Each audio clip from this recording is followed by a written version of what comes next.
নমস্কার বন্ধুরা, বন্দনা রান্নাঘরে আপনাদেরকে স্বাগত জানাই।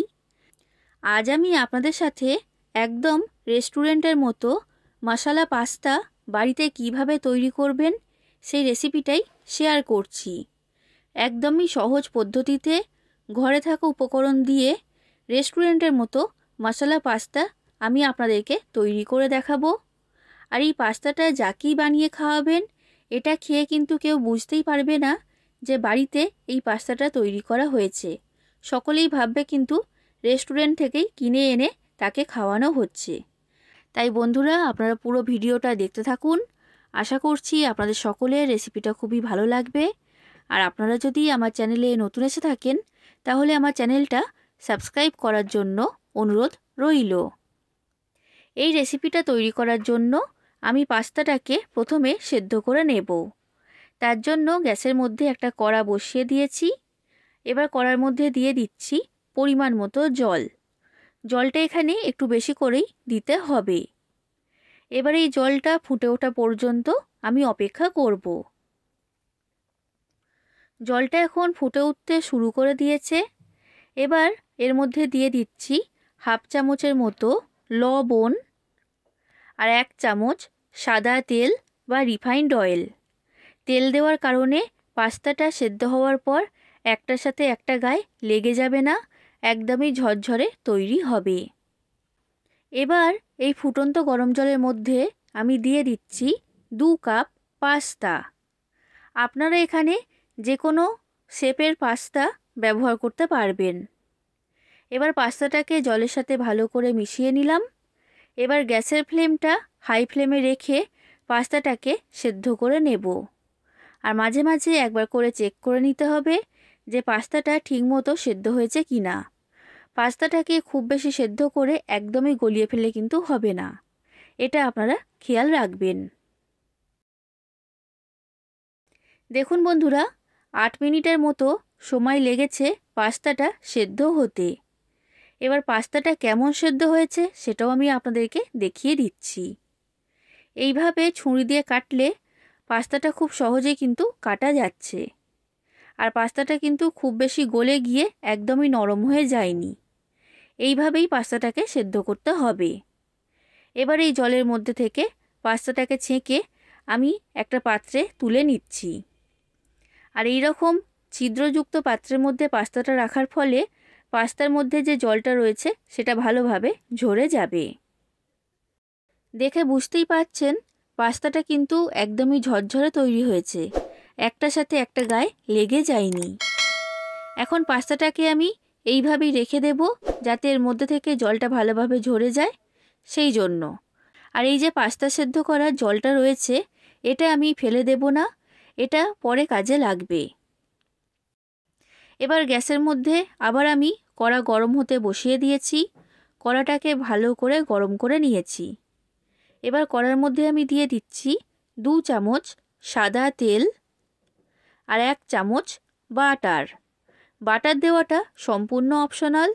রেস্টুরেন্টে বাটার ব্যবহার করা হয়, তাই আমি এখানে বাটারটা দিয়েছি।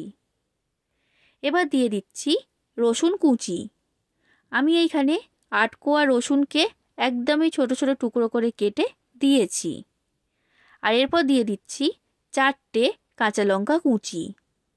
এবার রসুন আর কাঁচা লঙ্কাটাকে আমি ভেজে নেব। আর গ্যাসের ফ্লেমটা লো ফ্লেমে রেখেই এগুলোকে ভাজতে হবে। প্রায় 1 মিনিটের মতো নাড়াচাড়া করে এগুলোকে ভেজে নিয়েছি। এবার দিয়ে দিচ্ছি 3টে মাঝারি সাইজের পেঁয়াজ কুচি। এবার পেঁয়াজটাকেও আমি ভেজে নেব। পেঁয়াজটা ভাজা হয়ে গেছে আর এই রকম হালকা লাল করে ভেজে নিয়েছি। এবার দিয়ে দিচ্ছি 2টো গাজর কুচি। আর গাজরটাকে কিন্তু ভালো করে ভাজতে হবে, কারণ গাজর নরম হতে সময় লাগে। তো মিডিয়াম ফ্লেমে রেখে গাজরটাকে এখন আমি 2 মিনিটের মতো ভেজে নেব। 2 মিনিট গাজরটাকে ভেজে নিয়েছি। এবার দিয়ে দিচ্ছি একটা ছোট সাইজের ক্যাপসিকাম কুচি আর 3টে টমেটো কুচি। টমেটোর পরিমাণটা এখানে বেশি করেই দিতে হবে। এবার এই সবজিগুলোকে ভালো করে আমি মিশিয়ে নিচ্ছি। আর এই টমেটোটা সম্পূর্ণ নরম হয়ে যাওয়া পর্যন্ত এইগুলোকে ভেজে নিতে হবে। তো গ্যাসের ফ্লেমটা লো ফ্লেমে রেখে কড়াটা ঢাকা দিয়ে সবজিগুলোকে আমি ভেজে নিচ্ছি প্রায় 3 থেকে 4 মিনিটের মতো। দেখুন বন্ধুরা, 3 মিনিট পর কড়ার ঢাকনাটা আমি খুলে নিয়েছি। টমেটোটা আগের তুলনায় এখন অনেকটাই নরম হয়ে গেছে আর এই সবজিগুলো কিন্তু অনেকটাই ভাজা হয়ে গেছে। এবার কয়েকটা মশলা আমি এই সবজির মধ্যে দিয়ে দেব। তো সবার প্রথমে দিলাম হাফ চামচের মতো লঙ্কার গুঁড়ো। আপনারা যতটা ঝাল খেতে পছন্দ করেন সেই অনুযায়ী দিয়ে দেবেন। আর এরপর দিচ্ছি সামান্য পরিমাণ গোলমরিচের গুঁড়ো। আর এরপর দিয়ে দিলাম স্বাদ অনুযায়ী লবণ। এবার লো ফ্লেমে রেখে মশলাটাকে আমি সবজির সাথে ভালো করে কষিয়ে নেব। বন্ধুরা, আপনাদের যদি এই মশলা পাস্তার রেসিপিটা ভালো লাগে তাহলে অবশ্যই লাইক করে দেবেন, শেয়ার করে দেবেন, কমেন্ট করে জানাবেন কেমন লেগেছে আপনাদের এই রেসিপিটা। আর আমার চ্যানেলটা যদি এখনও পর্যন্ত সাবস্ক্রাইব না করে থাকেন তাহলে অবশ্যই আমার চ্যানেলটাকে সাবস্ক্রাইব করে দেবেন। তো দেখুন বন্ধুরা, মশলাটাকে আমি ভালো করে সবজির সাথে কষিয়ে নিয়েছি। এবার দিয়ে দিচ্ছি সামান্য পরিমাণ জল। পাস্তা সেদ্ধ করার যে জলটা আমি রেখে দিয়েছিলাম সেই জলটাই আমি এখানে ব্যবহার করেছি। জলটাকে ভালো করে মিশিয়ে নিয়েছি। এবার গ্যাসের ফ্লেমটা লো ফ্লেমে রেখে কড়াটা ঢাকা দিয়ে এটাকে আমি 2 মিনিট হতে দেব। 2 মিনিট হয়ে গেছে বন্ধুরা, কড়ার ঢাকনাটা আমি খুলে নিয়েছি। সবজিগুলো ভালো মতো নরম হয়ে গেছে আর টমেটোটাও সম্পূর্ণ নরম হয়ে গেছে, দেখে বুঝতেই পারছেন। এবার এর মধ্যে আমি দিয়ে দিচ্ছি বড় চামচের 2 চামচ টমেটো সস। এরপর দিয়ে দিচ্ছি রেড চিলি সস। 2 চামচ রেড চিলি সস আমি এখানে দিয়েছি। আর এই রেড চিলি সসের পরিবর্তে এখানে গ্রিন চিলি সস আপনারা ব্যবহার করতে পারবেন, তাতে কোনো রকম অসুবিধা হবে না। এরপর আরও একটু জল আমি এর মধ্যে দিয়ে দিলাম। জলটাকে ভালো করে এর সাথে মিশিয়ে নিয়েছি। এবার গ্যাসের ফ্লেমটা লো ফ্লেমে রেখে আবার আমি কড়াটা ঢাকা দিয়ে দিচ্ছি 3 মিনিটের জন্য। 3 মিনিট পর কড়ার ঢাকনাটা আমি খুলে নিয়েছি। মশলাটা এখন আমার তৈরি হয়ে গেছে আর দেখে বুঝতেই পারছেন এর মধ্যে থেকে তেল বের হতে শুরু করে দিয়েছে। এবার এর মধ্যে আমি দিয়ে দিচ্ছি নুডলস মশলা। এই নুডলস মশলা দেওয়ার কারণে পাস্তার টেস্ট অনেক গুণ বেড়ে যাবে, তাই এটা আপনারা অবশ্যই ব্যবহার করবেন।